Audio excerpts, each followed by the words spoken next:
High বন্ধুরা, আশা করি সবাই ভালো আছেন এই মায়াবী পৃথিবীর বুকে, ভিতর থেকে এবং বাইরে থেকে। তো ফাইনালি যাচ্ছি আমি আজকে ডক্টর বি.আর. আম্বেদকর স্ট্যাচুর কাছে। তো এই যে রোডটি দেখতে পাচ্ছেন, 4 লেন রোড, এটি হচ্ছে কায়রাতাবাদ মেইন রোড। কায়রাতাবাদ মেট্রো স্টেশন থেকে মিনিমাম 1.5 কিলোমিটার দূরত্বে রয়েছে ডক্টর বি.আর. আম্বেদকরের স্ট্যাচু। ওখানে দুটি স্ট্যাচু রয়েছে, তার মধ্যে একটি ছোট একটি বড় এখন নতুন করে তৈরি করছে। তো আমি সেই উদ্দেশ্যেই যাচ্ছি, আজকে সেখানেই যাচ্ছি। তো আপনারা ভিডিওর সঙ্গেই থাকবেন কন্টিনিউ।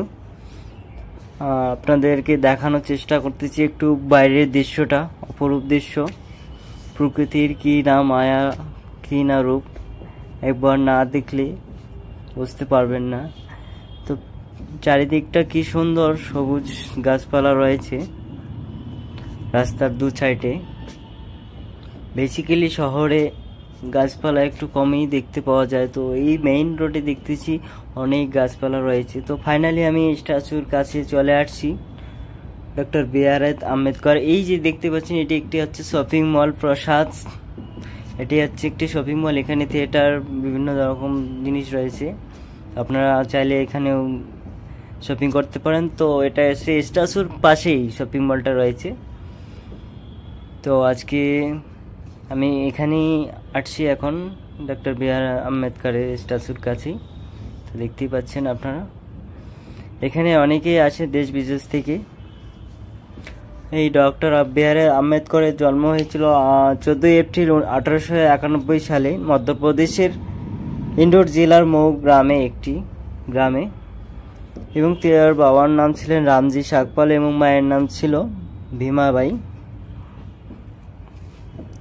এবং পরবর্তীকালে তিনি নানান রকম বিভিন্ন ইউনিভার্সিটি থেকে লেখাপড়া করার পর পরবর্তীকালে 1947 সালে 15ই আগস্ট ভারত স্বাধীন হওয়ার পর তিনি প্রথম আইনমন্ত্রী হন।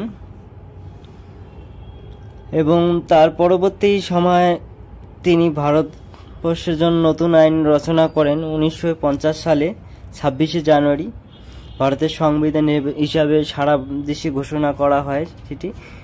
যাই হোক, তো এখানে দেখতে পাচ্ছেন সামনে অনেক পর্যটকরা আসছে এখানে দূর দূরান্ত থেকে, এবং কেউ দেশ বিদেশ থেকে অনেকেই আসেন এখানে। তো আপনারাও একবার আসবেন বন্ধুরা, প্লেসটি অনেক সুন্দর, না আসলে বুঝতে পারবেন না। দেখতেছেন আমার পিছনে অনেক লোক রয়েছে, যারা কিনা সবাই পর্যটক, সবাই ঘুরতে আসে বেসিক্যালি এই প্লেসে। তো আমি একটু চারিদিকটা ঘুরে দেখতেছি কিরকম দৃশ্য। তো আগে যে স্ট্যাচু ছিল আমি সেটাই দেখাচ্ছি, এটাই ছিল ডক্টর বি.আর. আম্বেদকরের স্ট্যাচু, এবং পরবর্তী সালে সেটাকে বড় করে বানানো হয়। তো আশা করি আমার ভিডিওটি ভালো লাগলে বন্ধুরা লাইক, কমেন্ট, শেয়ার এবং চ্যানেলটিকে সাবস্ক্রাইব করবেন।